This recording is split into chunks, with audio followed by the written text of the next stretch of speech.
Hey everybody, Brian Engelman here. I wanted to bring you a story, breaking news, something that just happened. There was a jury trial.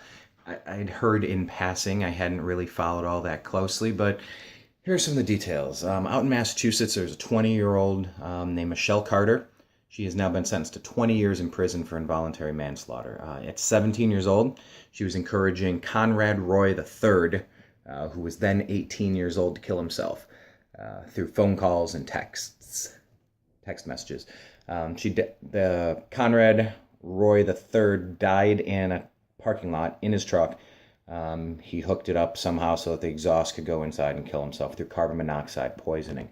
The lawyer was arguing that the texts were free speech, and I suppose the phone calls too.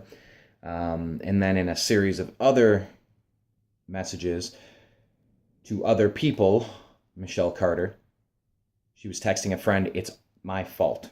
I could have stopped him, but I told him to get back into the car." I mean, she was actively encouraging him to do this. I was talking on the phone with him when he killed himself. I heard him die. Lots of differing opinions on this.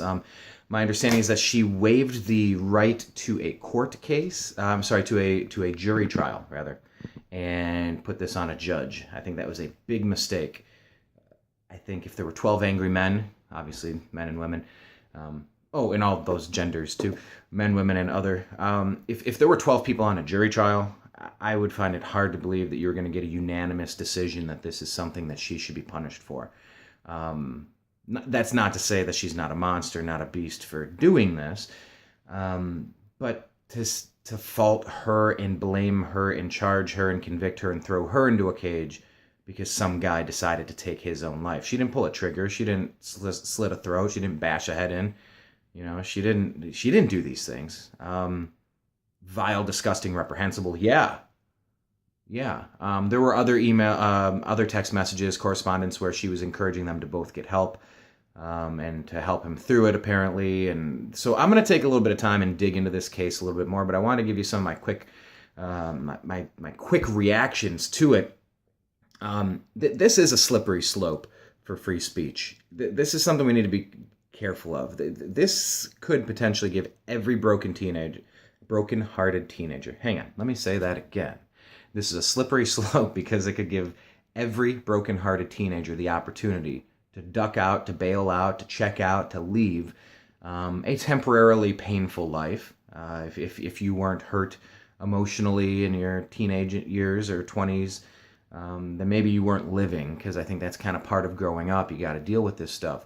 But, you've now set a precedent for something very dangerous for someone who really wants to get back at someone that they felt has done them wrong, that they could now, find a way to make sure that you get enough incriminating evidence through text, copy it and send it to a few people, take your own life, blame it on them, and hope that they get 20 years of their life ruined.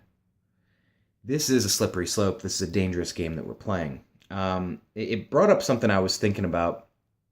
This whole concept of exacting revenge on someone you feel has done you wrong. But I was looking into the shooting of the Republican representative at the charity baseball game a couple of days ago, and I was watching Speaker Pelosi, former Speaker Nancy Pelosi.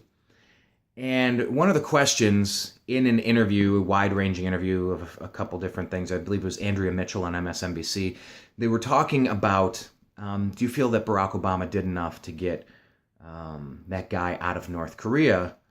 And I'll recap you on that story in just a second, but her reaction was, well, you got to be careful negotiating with terrorists, otherwise you're going to give a monetary incentive for people like for countries like North Korea and people in those totalitarian regimes to kidnap more Americans to get more money out of them. So you're going to be encouraging more of this to happen by doing so. So the slippery slope comment, that's something that I heard yesterday and something I instantly thought about today. That case, by the way, just in case you haven't heard, this was something interesting. So this guy, Otto Warmbier, Otto, from Cincinnati. He is now in unresponsive wakefulness, similar to a vegetative state, not quite a coma. your eyes are open and you're having kind of some twitches and reactions, emotions, but it's involuntary. It's unresponsive wakefulness is what they're calling it. But he's a University of Virginia student. Let's see, he was sentenced to 15 years of hard labor for attempting to steal a banner containing a political slogan. And that whole concept of not negotiating with terrorists. It's a slippery slope. You're going to encourage, you're going to give incentive for other people to have copycat reactions to something like that. So, if you find out that you can kidnap an American student, throw him into 15 years of hard forced labor in a concentration camp, in a torture chamber for a decade and a half because you attempted to take down a banner with your political mumbo jumbo on it, yeah, that could lead to more terrorism. Now, of course, Nancy Pelosi was backing President Barack Obama, as she does just as a knee-jerk reaction. It's a reflex at this point, without even thinking. Russia did it. Republicans are bad. They're trying to poison your air and your water. And Barack Obama did the right thing.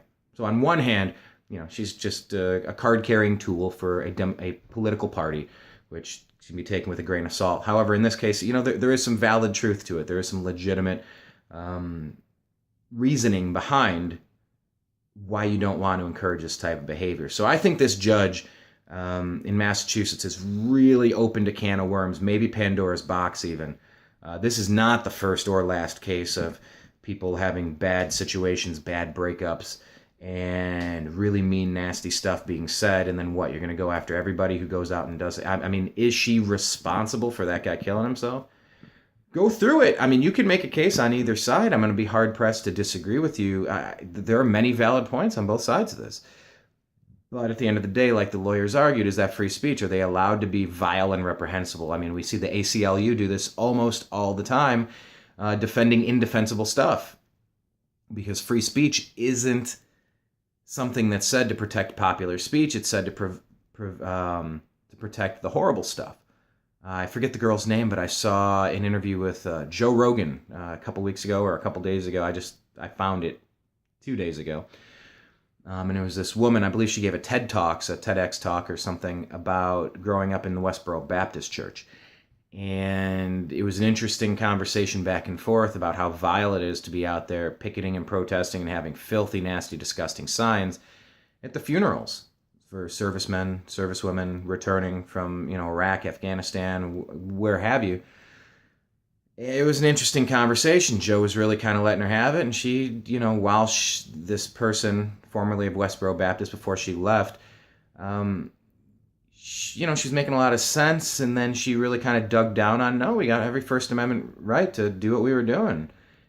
And she's right, but Rogan's response back was, well, yeah, but is it a fair use of tax dollars to put all these police officers to keep you out there to protect you from all the stupid stuff you're doing to antagonize people when they're in a very hurt, traumatic, they're in a dazed state, in a sad state, in a angry, lonely, depressed situation? Are you really going to poke them in the eye with a stick?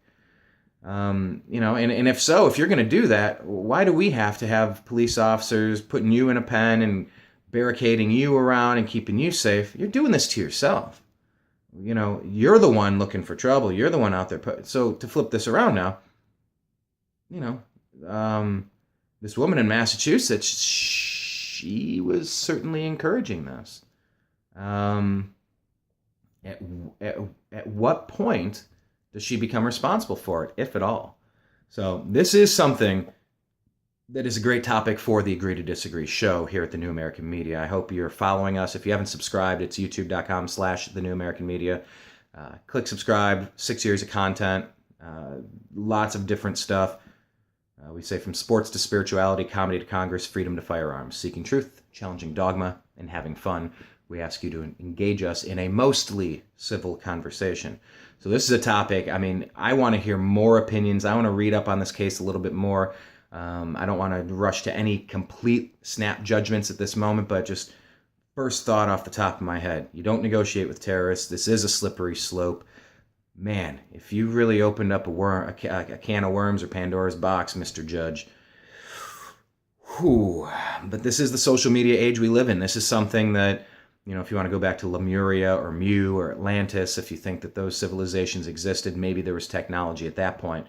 But if we're going to go in modern history, back to thousands of years, we don't have evidence of social media or cell phones or instant communication with the world. This is something that we are now experiencing for the first time. We got to figure out a way to deal with this. And what do we do in these cases, in these circumstances? What do we do when someone's there encouraging someone to do stupid stuff? I mean, slippery slope. That's my gut reaction. I'm open to conversation on this. Leave your comments below. I will consider it. I'll reply back. I will think about it. And I want you to bring all the differing opinions to the table. So, signing out from Los Angeles, Brian Engelman. Agree to disagree, but join the conversation. We'll talk to you soon. Take care.